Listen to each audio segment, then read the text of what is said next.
Olá pessoal, tudo bom? Aqui é a professora Ana Cássia e hoje nós vamos falar sobre a aula 4 da UC1. Aqui estão os objetivos, sendo que nessa aula nós só vamos identificar na lâmina as estruturas histológicas observadas na ossificação endocondral e na intramembranosa. Vou falar um pouquinho também sobre como elas ocorrem, vou descrever o aspecto da ossificação intramembranosa e endocondral, os aspectos, e também vou identificar na lâmina as estruturas histológicas de osso desgastado. Então, vamos lá. Primeiro é importante que a gente entenda o que é essa ossificação, o que são ossificação endocondral e intramembranosa. Elas fazem parte da osteogênese. A osteogênese é a formação dos ossos. Então, a ossificação intramembranosa, ela vai dar origem aos ossos planos do corpo, e ela vai acontecer quando, em uma região, o tecido mesenquimal vai se transformar em tecido ósseo, as células vão se transformar em células osteoprogenitoras e vão iniciar a ossificação. Já na ossificação endocondral, você vai ter um molde de cartilagem, e a partir desse molde de cartilagem vai surgir um novo osso. Então, vamos lá. Primeiro, ossificação intramembranosa. Aqui está mostrando duas lâminas de ossificação intramembranosa coradas com HE. Então, a gente vai ter uma região onde a gente vai ter o que a gente chama de espícula, não lamelar, porque ainda não é uma espícula madura. E aqui fora a gente vai ter o osteoide, que é o tecido ósseo que está sendo formado. Ele está sendo depositado por essas células aqui, ó, que são os osteoblastos, tá?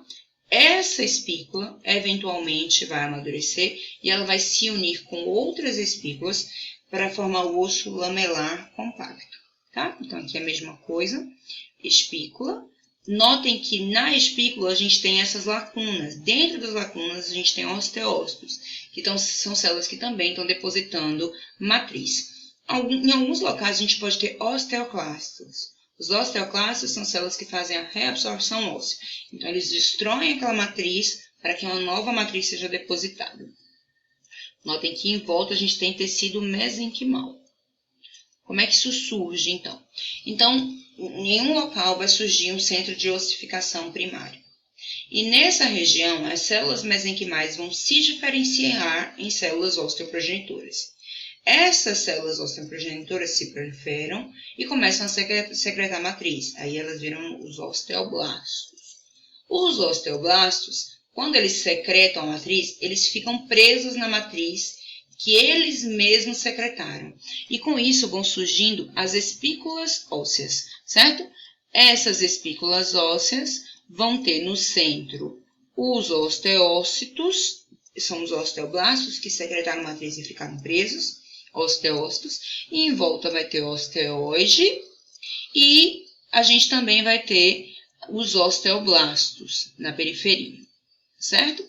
As células mesenquimais podem continuar se transformando em células osteoprogenitoras para formar outras espículas, tá? Com o passar do tempo, você vai ter formação de várias espículas, e essas espículas elas vão se unir para formar apenas um tecido. Entre as espículas, a gente vai ter vasos sanguíneos, que vão ser muito importantes para a nutrição desse tecido. Esses vasos sanguíneos, eventualmente, vão ficar presos em locais específicos. Quando a gente está falando do osso lamelar, a gente está falando dos canais de Haber, que eu vou mostrar para vocês daqui a pouco, tá? E na periferia desse osso, a gente vai ter os osteoclastos, que, como eu falei, vão fazer a reabsorção. Então, aqui a gente tem esse osso em formação. Notem que eu tenho várias espículas ósseas. Eventualmente, elas vão se unir para formar o osso. Aqui, mais uma vez, mostrando osteócitos presos na matriz que eles mesmos produziram, né, a matriz óssea.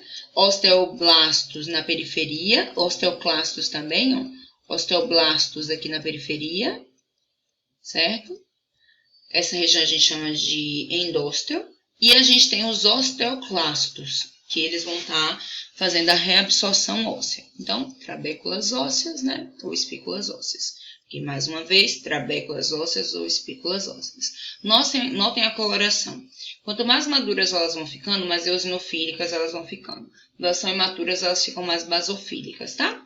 Osteoblastos na periferia, podemos ter osteoclastos, a matriz óssea, tecido conjuntivo, vasos sanguíneos, né? E eventualmente essas espículas vão se unir para formar o osso lamelar compacto. Ok, e como é que vai acontecer essa união para formar o osso lamelar compacto? Nesses locais onde a gente tem esses vasos sanguíneos, em volta deles as espículas vão se unir e vão formar as lamelas ósseas. E essas lamelas ósseas vão ser a unidade do osso compacto, que é o osso lamelar, tá? E na periferia a gente vai ter periósteo. No centro de cada lamela a gente vai ter vasos sanguíneos e também podemos ter nervos.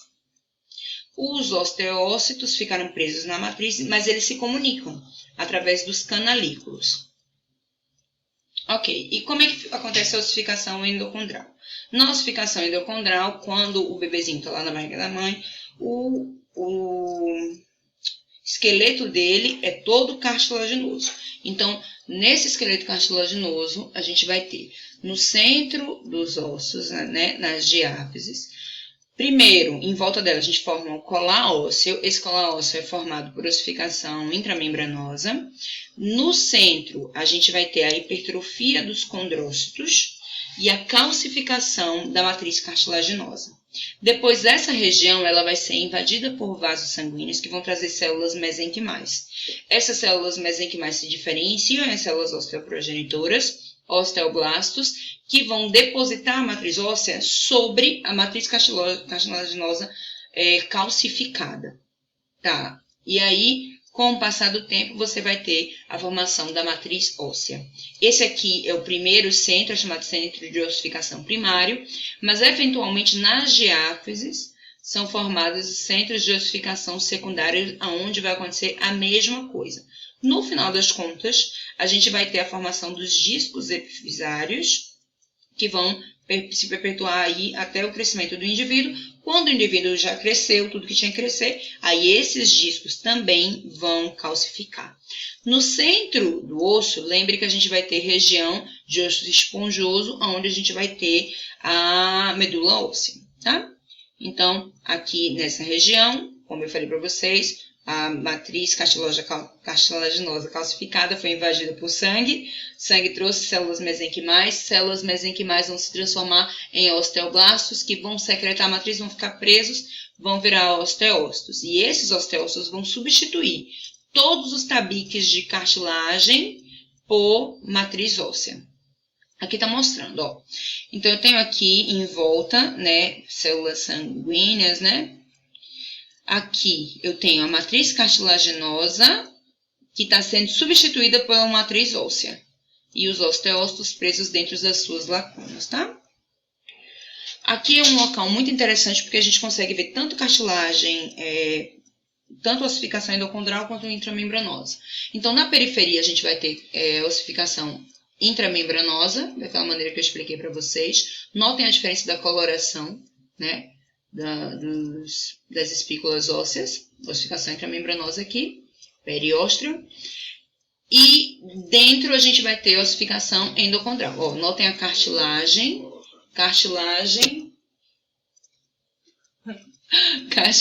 aqui, e aí, ó, na região de cartilagem, a gente vai ter hipertrofia dos condrócitos, e aí invasão dos vasos sanguíneos invadindo. Quando esses vasos sanguíneos invadem, eles trazem consigo as células mesenquimais. Essas células mesenquimais, elas vão se transformar em células osteoprogenitoras, osteoblastos, e esses osteoblastos vão depositar a matriz óssea, e a gente vai ter a formação da matriz óssea, tá? Então, aqui a gente tem região de ossificação endocondral e aqui intramembranosa. No final das contas, o que é que vai sobrar de cartilagem? Vai sobrar só a cartilagem articular e o disco epifisário. O disco epifisário ele é perfeito porque ele é o local onde a gente pode ver todas as etapas da ossificação endocondral ocorrendo juntas. Então, notem, ó, a gente tem um local que é cartilagem em repouso. Então, é cartilagem, né?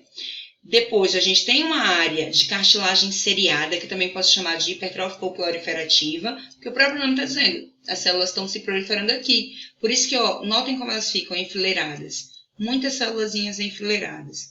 Eventualmente, essa região vai dar lugar à região de cartilagem hipertrófica. Na região de cartilagem hipertrófica, os condroblastos morreram e a matriz ela vai começar a calcificar, tá vendo? Aí essa matriz calcificada vai ser o local que vai ser invadido por sangue, que vai trazer células mesenquimais que vão se transformar em células osteoprogenitoras, que vão se transformar em osteoblastos, vão secretar matriz óssea, ficar presos, transformando em osteócitos, e esses osteócitos vão se comunicar pelos canalículos.